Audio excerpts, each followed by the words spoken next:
Jésus a pris votre péché et il vous a donné sa justice. Il vous a donné sa justice, sa condition juste devant Dieu. J'avais toute ma vie un disque qui passait dans ma tête. Qu'est-ce qui ne va pas chez moi? Qu'est-ce qui ne va pas chez moi? Qu'est-ce qui ne va pas chez moi? Qu'est-ce qui ne va pas chez moi?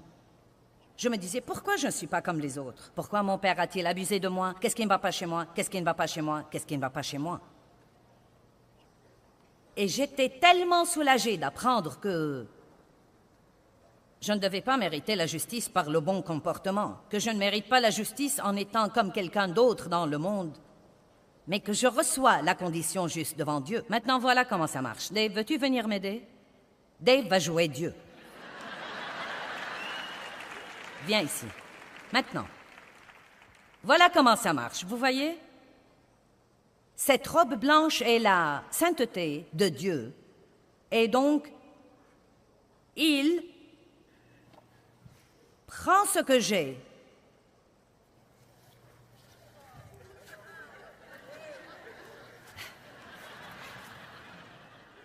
c'est-à-dire mon péché,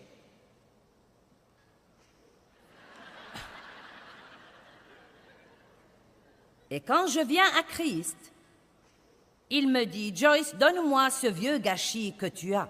Je vais m'en occuper et je vais te donner ma justice. Il me la donne tout simplement. Je vais te donner ça. Elle est un peu flottante sur toi. Mais je vais t'aider à la remplir. Et tu sais, dans peu de temps, elle sera certainement à ta taille. Merci. Je t'en prie. Maintenant. Oh, à propos, cela veut dire que tout ce que je te dis de faire, tu devrais le faire. Il a inventé cette partie, je ne lui ai pas dit de dire ça. Bien, écoutez maintenant, j'essaye de vous faire comprendre toute cette affaire, vous voyez? Vous lui donnez votre péché, il vous donne sa justice, mais quand vous la recevez, elle est trop grande pour vous. Et vous devez grandir pour la revêtir. Dieu vous a donné une nouvelle nature, vous devez grandir pour la revêtir. Il vous a donné sa sainteté, vous devez grandir pour la revêtir. Il vous a donné sa justice, vous devez grandir pour la revêtir. Le Seigneur vous change. Comment? De gloire en gloire, petit à petit, jour après jour. Dès que vous recevez Christ comme votre sauveur, vous commencez un voyage. Tu as laissé mon péché ici. Ce n'est pas grave, je vais le réutiliser plus tard pour quelque chose d'autre. Nous allons le remettre là-haut. Maintenant, vous avez tout ce dont vous avez besoin au-dedans de vous et vous êtes en train de grandir pour le revêtir. Maintenant, je veux vous dire quelque chose que Dieu m'a montré dernièrement et je crois, et j'espère et je prie que ça peut vous aider. Je crois qu'une des raisons pour lesquelles les gens se découragent est qu'ils ne prennent pas assez de temps pour célébrer leur victoire.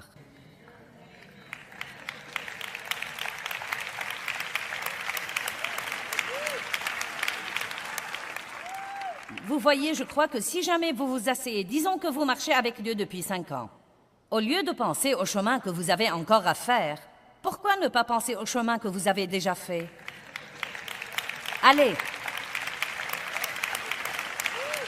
Et ensuite, pourquoi vous ne prenez pas un jour pour dire, tu sais quoi Dieu, aujourd'hui je vais célébrer mes progrès. Non mais c'est un jour de célébration pour moi. Vous savez ce que j'ai finalement compris? Les Israélites étaient des fêtards. Non mais ils faisaient des fêtes chaque fois qu'ils se retournaient. Ils faisaient un petit progrès dans le désert et ils s'arrêtaient et faisaient une fête. Ils bâtissaient un hôtel et dansaient et sortaient leurs tambourins et criaient et louaient Dieu et... C'est stimulant de célébrer un petit peu.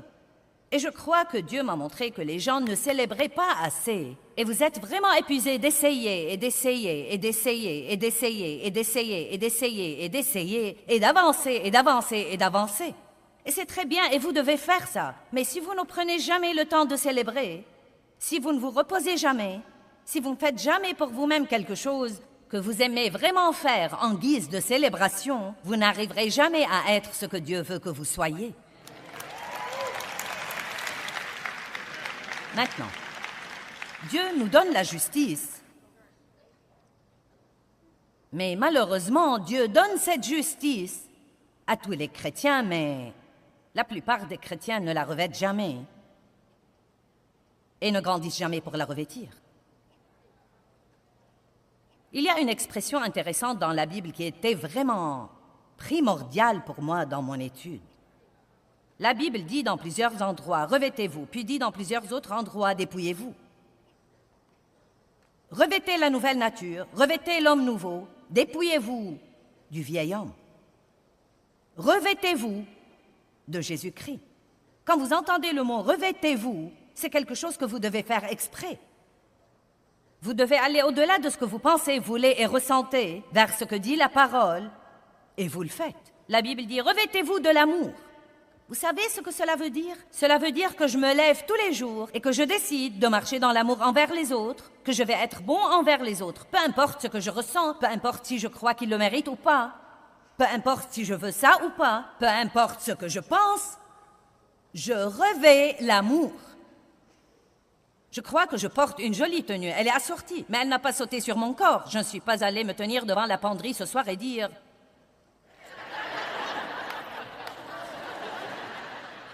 Je l'ai revêtue et je l'ai revêtue avec soin.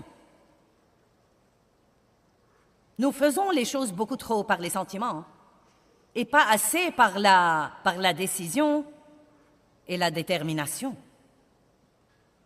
Éphésiens 4, que nous avons déjà lu hier soir, versets 22 à 24. Dépouillez-vous et débarrassez-vous de votre vieil homme non renouvelé, verset 22. En réalité, ça a l'air plutôt violent. Il dit « enlevez ».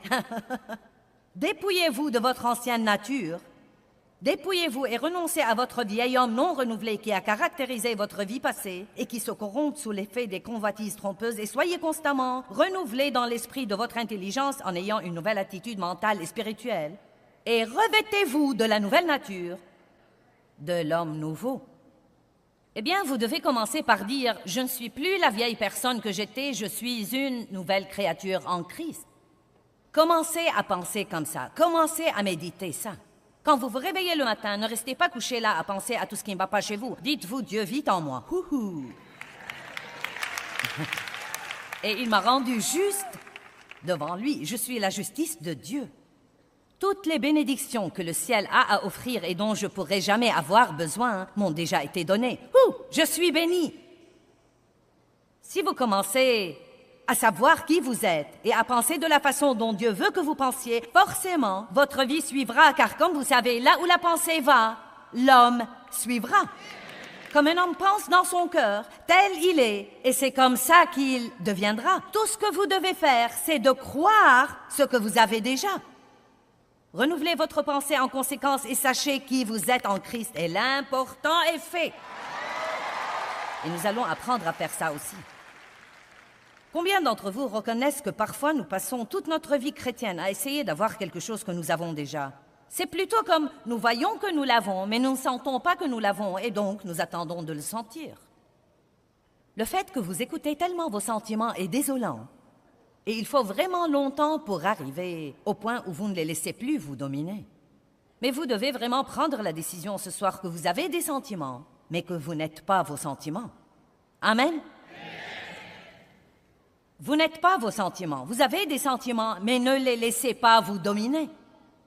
Vous avez des sentiments, vous aurez toujours des sentiments, mais vous pouvez gérer vos sentiments. Vous ne devez pas les laisser vous gérer. Peu importe, eh bien, je sens que je suis un grand gâchis. Eh bien, quel dommage, vous êtes la justice de Dieu en Christ. Levez-vous et revêtez-la. Vous n'allez pas revêtir quelque chose que vous ignorez que vous avez. Maintenant, je n'ai pas le temps pour parler de tout ça, mais voici certaines des choses que la Bible dit de revêtir. Revêtez le Christ Jésus, Galates chapitre 3, verset 27. Revêtez la nouvelle nature, nous avons lu ça. Éphésiens 6, revêtez l'armure de Dieu. Chaussez vos pieds de paix. Revêtez la cuirasse de la justice. Portez le casque du salut. Tirez l'épée de l'esprit de son fourreau et commencez à la brandir contre l'ennemi. Ne vous contentez pas de l'avoir, mais utilisez-la. Utilisez-la. Quand le diable vous tourmente et vous dit que vous êtes nul, sortez-là et lisez-lui « Je suis la justice de Dieu en Christ. J'ai été mis à part et sanctifié par le sang de l'agneau. Toute arme forgée contre moi sera sans effet. Toute langue qui s'élèvera en justice contre moi, je la condamnerai. »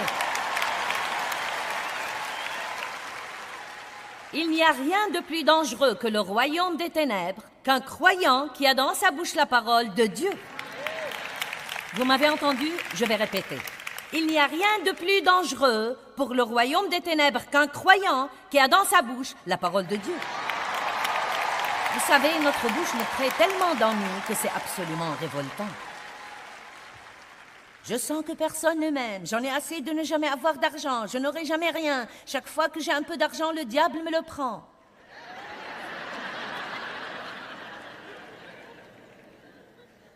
Je voudrais être béni. Tous ceux que je connais sont bénis et je voudrais être béni.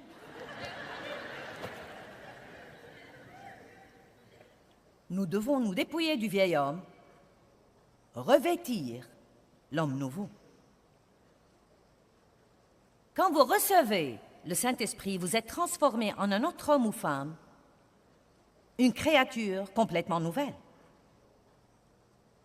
Mais vous recevrez une puissance, le Saint-Esprit survenant sur vous, et vous serez mes témoins. Non seulement une puissance pour faire quelque chose, mais encore pour être quelqu'un. Une puissance pour être des témoins. Une puissance pour sortir dans le monde et se comporter comme Christ. Non seulement pour aller à l'église le dimanche et se comporter comme tous les autres le reste de la semaine. La Bible dit que quand Saul a été honoré par Dieu pour être le roi, l'Esprit est venu sur lui et il a été transformé en un autre homme. J'aime ça. Vous avez besoin d'un nouveau commencement? Vous avez besoin de Christ. J'ai reçu cette lettre dernièrement et je crois vraiment que beaucoup de gens dans le monde sont comme ça. Une fille a écrit et a dit « Je crois que Dieu m'a demandé de faire quelque chose de difficile. » Maintenant, écoutez ça. « Mais je ne sens pas qu'il m'a donné la force pour le faire. Que devrais-je faire? Devrais-je juste le faire en croyant que j'ai ce dont j'ai besoin? Ou devrais-je continuer à attendre jusqu'à ce que je sente que j'ai la force de le faire? » Combien d'entre vous savent répondre à ça? Vous savez quoi? Pourquoi ne l'a-t-elle pas senti? Parce que Dieu ne veut pas que nous opérions par les sentiments. Vous ne voudriez même pas savoir ce que je ressens entre ces réunions.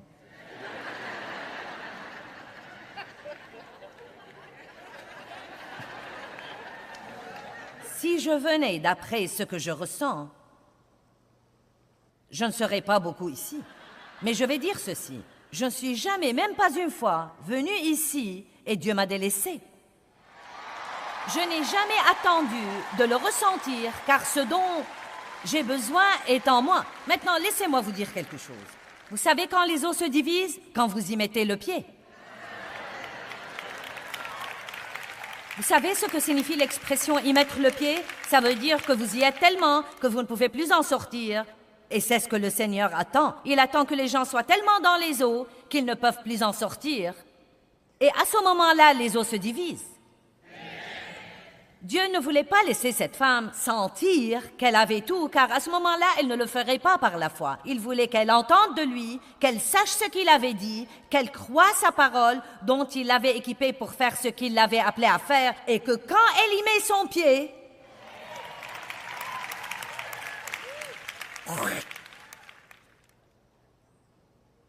eh bien, la plupart du temps, quand je crois que je sais ce que je vais dire, je ne dis pas ce que j'ai pensé. Mais j'y mets mon pied. Allez, quand vous mettez votre pied dans les eaux se divisent. Arrêtez de vous demander ce que vous ressentez. Ne laissez pas vos sentiments voter. Pourquoi ne pas parler un peu avec votre âme ce soir et lui dire « Bien, mon âme, nous avons un nouvel accord. Tu peux penser à ce que tu veux, mais je ne te prêterai pas attention. Tu peux ressentir ce que tu veux, mais je ne te prêterai pas attention non plus. Et je me fiche pas mal de ce que tu veux, car nous allons faire ce que Dieu dit dorénavant. Hey!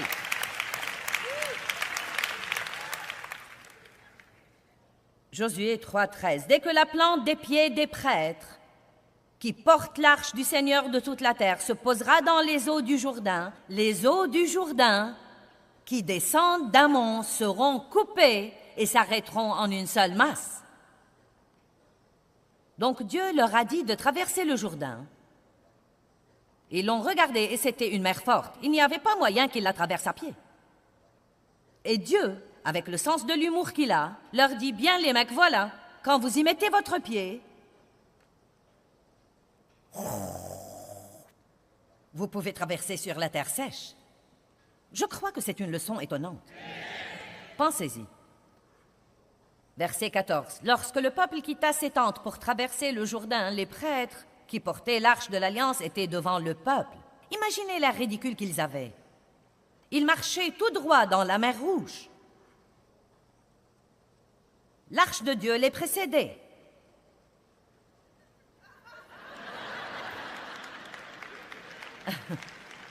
Je crois que les gens ont pensé qu'ils étaient dingues, et probablement la plupart d'entre eux l'ont pensé. Verset 15. Et quand ceux qui portaient l'arche furent arrivés au Jourdain, et que les pieds des prêtres qui portaient l'arche eurent trempé dans l'eau, les eaux du Jourdain se séparèrent, et le peuple traversa sur la terre sèche. Certains n'expérimentent jamais la plénitude de leur destinée parce qu'ils attendent que leurs sentiments leur donnent le courage plutôt que d'agir sur la parole. Et vous pouvez agir sur cette parole que Dieu a pour vous, mais il y aura aussi des choses que Dieu vous mettra dans le cœur. Certains d'entre vous sont en ce moment dans un gâchis horrible parce que vous êtes dans des relations d'amour, des relations d'amitié, et vous savez au tréfonds de votre être qu'elles empoisonnent votre vie et vous empêchent de grandir en Dieu. Mais vous ne voulez pas vous en éloigner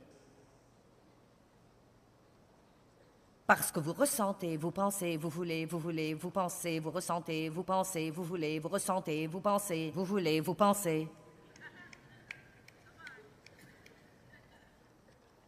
Si seulement nous finissions par obéir à Dieu, Luc 5.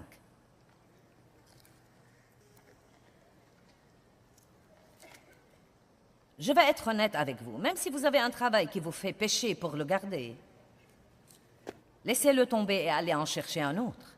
Eh bien, je n'y peux rien, c'est mon travail.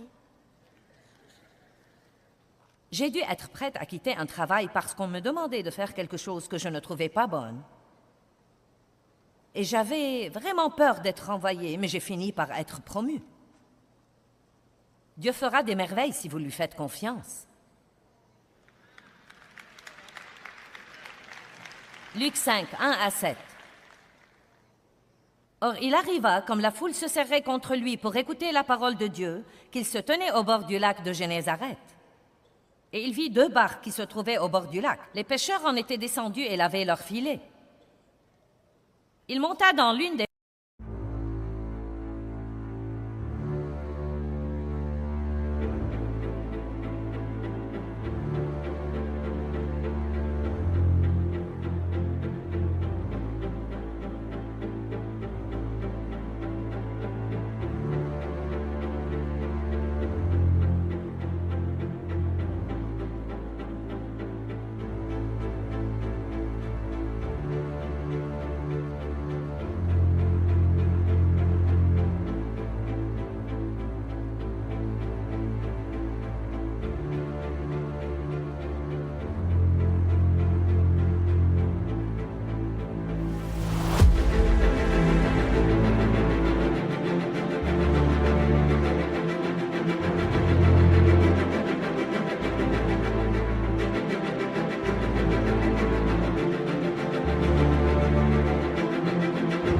barque qui appartenait à Simon-Pierre et demanda à celui-ci de quitter le rivage. Puis il s'assit et de la barque il enseignait les foules. Et quand il eut fini de parler, il dit à Simon-Pierre, « Avance en eau profonde et jetez vos filets pour attraper du poisson. » Et Simon répondit, « Maître, Nous avons peiné toute la nuit, nous sommes épuisés, nous n'avons rien pris. Imaginez le tableau. Ils avaient pêché toute la nuit, ils n'avaient rien pris. Ils étaient épuisés, exténués. Ils avaient lavé leurs filets, ils les avaient pliés, et je suis sûre que c'était un travail énorme à l'époque. Ils n'avaient aucun équipement mécanique pour les aider. Vous devez voir le tableau, sinon vous n'allez pas comprendre ça. Ils ont dû être si fatigués, ils ont veillé toute la nuit. Et vous savez ce que ça vous fait quand vous travaillez dur à quelque chose et que rien ne marche? Ils n'ont rien pris. Et là, Jésus vient et dit, « Je veux que vous sortiez de nouveau, mais cette fois-ci, vous devez avancer en pleine mer. » Certains d'entre vous ne sont pas assez profonds. Vous savez ce que je veux dire par là? Vous ne voulez pas être submergés. Vous voulez rester là où vos pieds sont solidement sur la terre et où vous contrôlez tout et où vous ne devez pas prendre des risques.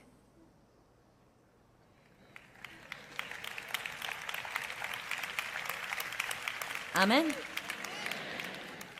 Donc Pierre lui a dit ce qu'il pensait, ce qu'il voulait et ce qu'il ressentait. Mais j'aime ce qu'il a dit ensuite. Il a dit, « Mais sur ta parole, je vais jeter les filets. » Verset 5. Regardons-le. Mettez-le sur l'écran. Écoutez, et sur la base de ta parole, je vais jeter les filets de nouveau. Je vais faire ça. Je ne le veux pas. Je n'en ai pas envie, je ne crois pas que ça va marcher, mais je ferai ce que tu m'as demandé de faire. Allez, je vais faire ça. Eh bien, ils ont pris une si grande quantité de poissons que leur bateau a commencé à couler. Et ils ont dû appeler tous leurs partenaires qui pêchaient là aussi, et ils ont rempli toutes leurs barques au point où toutes leurs barques ont commencé à s'enfoncer. Savez-vous pourquoi j'ai une plénitude de Dieu dans ma vie et un débordement que je peux partager avec vous? Parce que je suis submergée. Et vous n'avez pas idée à quel point je suis submergée. Mais ce qui est bien, c'est qu'une fois que vous êtes submergé, peu importe à quelle profondeur vous allez. Allez maintenant. Vous devez arrêter d'essayer de vous occuper de vous-même et commencer à obéir à Dieu. Non, mais je regarde autour de moi et je pense, comment est-ce que nous faisons ce que nous faisons? Comment le faisons-nous? Je ne sais pas. Je ne veux pas que ça ait l'air ridicule, mais je ne sais pas trop au sujet de ce que je fais.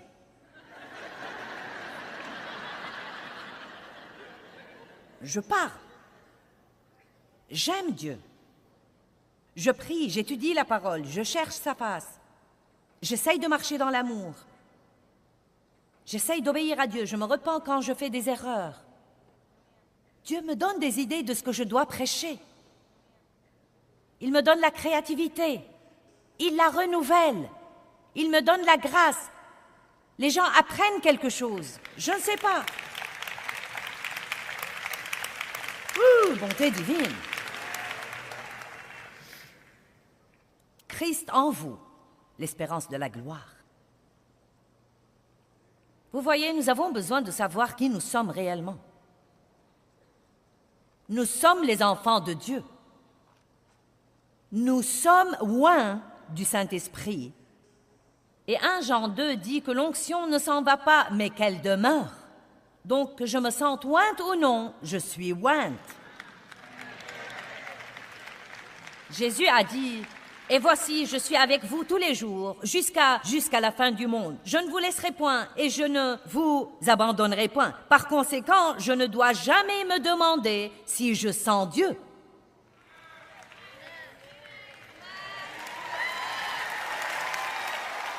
Il a dit, « Quand vous priez, selon ma parole, en mon nom, je vous écouterai et je vous exaucerai. » Je ne dois donc jamais dire, « Eh bien, je prie, mais je ne sais pas si Dieu m'écoute. »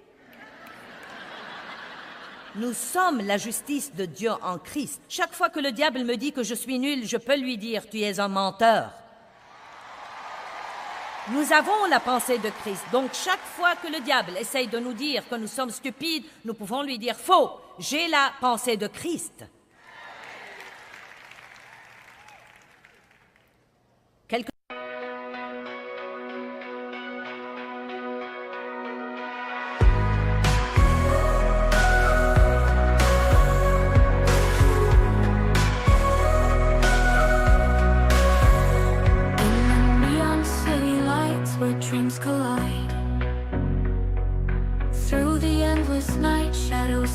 side. Sin with echoes in the air, a haunting melody. Classic crossover of our minds set us free. It's an experimental journey, a fusion of sound. All rock vibes spinning around. Indie rock spirit guiding us through melodic layers of truth hidden from view. Female vocals piercing through the noise. Soit le nombre de personnes qui vous ont dit que vous êtes idiot, stupide et vous n'êtes pas intelligent, vous devez continuer à dire « j'ai la pensée de Christ, j'ai la pensée de Christ, j'ai la pensée de Christ ». Oh, c'est si beau et je n'ai vraiment pas le temps de le prêcher, mais nous ne devons absolument pas nous comparer aux autres personnes. Parce que la Bible dit dans Galates et dans Éphésiens que dans le Christ, il n'y a plus de distinction entre nous. Il n'y a plus ni juif, ni grec, ni homme, ni femme, ni esclave, ni libre. Nous sommes tous un en Christ. En d'autres termes, tout ce que nous avons comme avantage, c'est ce que nous sommes en Christ, et tout ce que nous n'avons pas, il s'en occupe. Donc il n'y a plus de distinction, il n'y a plus de classe. Le président de l'entreprise est pareil et n'est pas meilleur aux yeux de Dieu que le type qui nettoie les toilettes. Nous ne devons donc pas nous efforcer d'être quelque chose que nous ne sommes pas et nous débrouiller pour avoir une position que nous n'avons pas la grâce de remplir. Nous pouvons être heureux en nettoyant les toilettes si c'est ce que Dieu nous a appelés à faire. Je ne supporte pas quand on dit « je suis juste une femme d'intérieur ». Je suis juste une mère au foyer. Vous n'êtes pas juste quelque chose, vous êtes un enfant de Dieu. La justice de Dieu en Christ. Vous êtes loin du Saint-Esprit. Vous avez des dons et des talents et des capacités. Dieu vous aime vraiment. Il vit en vous. Il a un plan pour votre vie. Vous êtes une nouvelle créature en Christ. Les choses anciennes sont passées. Voici, toutes choses sont devenues nouvelles. Et vous devez célébrer! Est-ce que vous vivez d'après ce que dit Dieu dans sa parole à votre sujet ou d'après vos sentiments? Romains 8:8 dit de marcher dans l'esprit et de ne pas accomplir les désirs de la chair. Vous savez, nous avons tous des sentiments, mais nous ne devons pas nous soumettre à nos sentiments et les laisser régner sur nos vies. Les paroles qui sortent de notre bouche peuvent avoir un grand effet sur tous les autres aspects de nos vies.